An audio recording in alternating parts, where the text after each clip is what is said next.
Қадірменді қалайық, ардақты ағайын. Жорғалаусыз жылан үйдің ішіне кіріп кеткенін көрсе, атам қазақ шағып алмасын деп, оның басына ақ күйіп шығарады. Өтіп бара жатқан жылан жылында қазақ елі жоғарыда айтқан қағидамен шығарып салып, қазақтың төл мерекесі наурызда кісінеген жағымды дауысы естіліп, келе жатқан жылқы жылын ақ ниетпен қарсы алғымыз келеді. Лайым соған жазсын.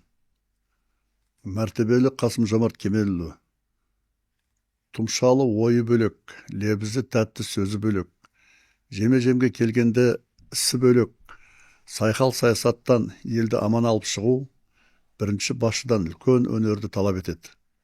Сіздің жаһандық сыртқы саясаттағы іс-қимылыңыз, айтқан қадау-қадау сөздеріңіз көптің көңілінен шығатыны, қалың бұқара оны толықтай қолдап отырғаны ақиқат. Мадақ жаратушы еге ғана жарасады. Сондықтан сізге мадақ айтудан аулақпын. Бірақ та Қазақстан Республикасының азаматы ретінде өз ойымды айтайын. Қазақ дәстүрінде халықтың ойы билікке үш түрде жеткізілген. Біріншісі, сөз жоқ, бірақ жан дүниені шымырлататын домбыраның үнімен. Оны күйшілер жеткізген. Мен күйші емеспін. Екінші, терең тұспалмен оны фальсафа ойшылдары жеткізген. Мен фальсафашы емеспін. Әр уақытта тығыз, ырғалып жырғалатын кез емес. Үшінші, қанның бетіне тік қарап, бас кеспек болса да тіл кеспек жоқ деп, дат сұраған жалынды жыраулар жеткізген. Мен жырау емеспін. Бірақ датым бар. Жаратушы иенің берген жасы бір шамаға келген ақсақал ретінде қазақ халқының ежелгі салты дат дәстүрін қолданбақпын. Өзіңіз жақсы білесіз, текті басшылар даттан аттап өтпеген. Сұңғыла хан санасқан, асыққан шайтанның ісі деп сабыр сақтап мұқият тыңдаған. Мәймөңке сөзді сыра тастаған датымның мағынасы мынадай. Тәуелсіздік алған алғашқы жылдары тағаны дұрыс қаланған, әр азаматтың әл-ауқатының көтерілуі бағытындағы ұлттық идеяны бәрімізде қолдап едік. Өкінішке орай, ұсқыны ойнақшып, келе-келе елдің несібесіне дәніккен қазына сорғыш ескі Қазақстан шенеуніктерінің қара ниет шимайынан стратегиялық маңызы бар ата заңымыз сан құбылып, мән мағынасы өзгеріске түскеніне жүре тұра ат үсті қарадық. Мән бермедік. Аңғал басымыз қатерлі жолдарға, қақпанға қалай түскенімізді аңдымай қалыппыз. Осы шарастығымыз үшін кешегі ата-бабалар рухынан, бүгінгі халықтан кешірім сұрауға тиістіміз. Қаңтарда жалған ақпарат жеткізген сол сұрқиялар қазіргі кезеңде де тыныш жатпай қаскелік әрекеттерін жалғастыруда. Сіз жариялаған реформалардың тежелуі, тапсырмалардың сиыр құймақшықтанып, толықтай орындалмауының басы себебі де осында екендігі шындық. Бірақ әр нәрсенің шегі бар. Елді әбден ығыры қылған қазақы табиғатқа жараспайтын мемлекеттік қыңыр саясаттың заманы өтіп бара жатқан сыңайлы. Оны одан әрі асқындырып, баланың ойыны бақсының жынына айналдыра бермеген жөн шығар. Елдің бәрін тобыр санап, мойындарына қарғы, кеуделеріне жылтырақ тағу қазіргі өзіңіз айтқаныңыздай санасы өзгерген халықтың көңілінен шыға қоймайды. Ұсынылған конституцияның жобасы шик екені білініп тұр. Мысалы, менің 1993 жылы жоғарғы кеңестің 12-ші шақырылымының депутаты болған кезімде, одан кейінгі қабылданған конституцияларда көрсетілген баптардың өзгеріске түсуі қатты ойландырады. Ең бастысы қасиетті бостандық, теңдік ұғымдары шайылып кеткен. Күшті президент, ықпалды парламент, халықтың пікіріне құлақ асатын, оның өкілдерінің алдында есеп беретін үкімет, қағидасында тәуелсіз сот билігі жоқ. Неліктен? Саны шектеулі партияның біріне кірген таңдамалы мүшелерінен басқа Қазақстан азаматтары еліміздің халықтық билігіне құруға қатынасу құқығынан шектелген. Супер президенттік жүйеден кетеміз деп дәуілдеп, әсіре супер президенттік жүйе құрып отырған жоқпыз ба? Қазақстан Республикасы көп векторлы саясат ұстанған мемлекет. Сондықтан кейбір күмәнді жағдай туындағанда халықаралық қауымдастыққа ортақ заңнамаларға жүгінеміз. Ал бұл қағида жаңа жобада алынып тасталған.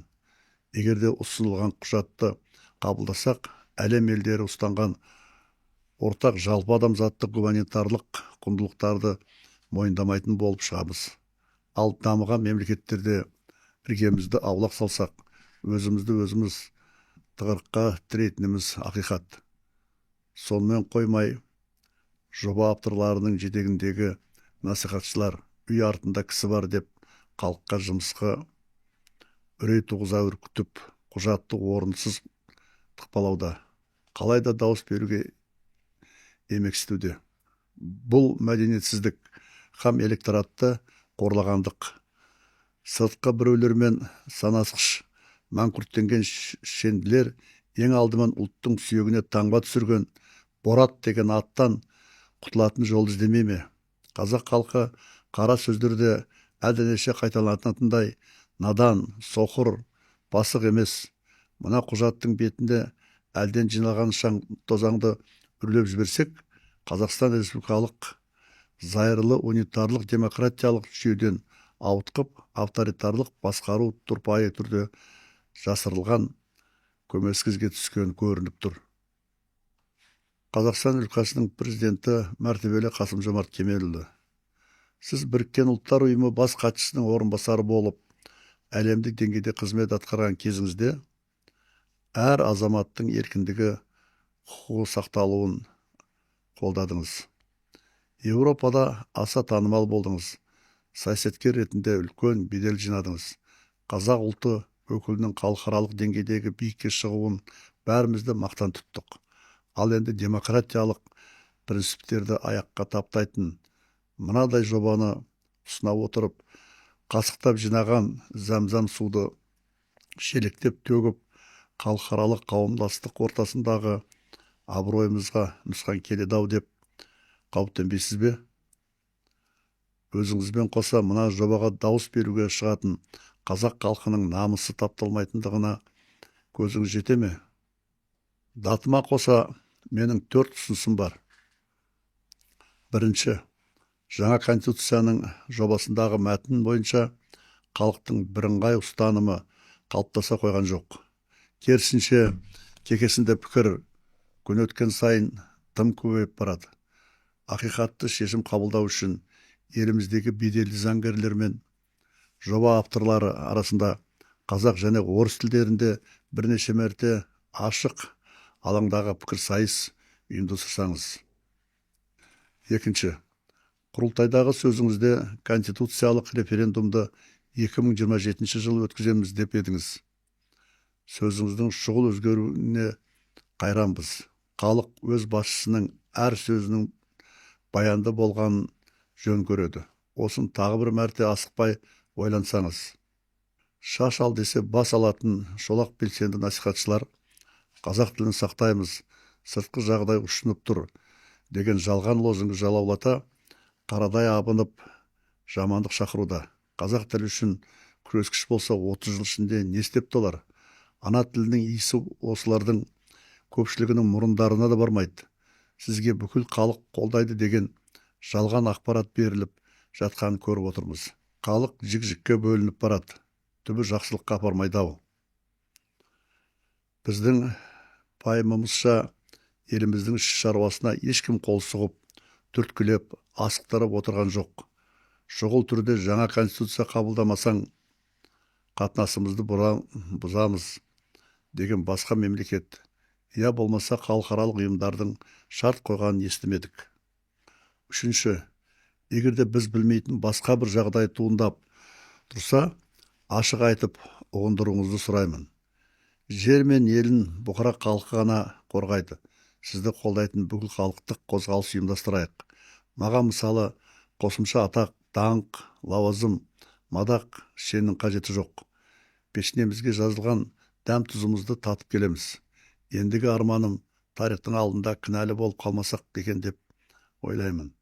Сондықтан да сіз келіссеңіз, жасымның ұлғайғанына қарамастан, мен сол қозғалысты бастауға дайынмын. Бойында әділдік қасиеті әрі қанағаты бар ұлтының болашағын шынайы ойлайтын кемеңгер басшы халықтан әрдайым қолдау табады деп сенемін.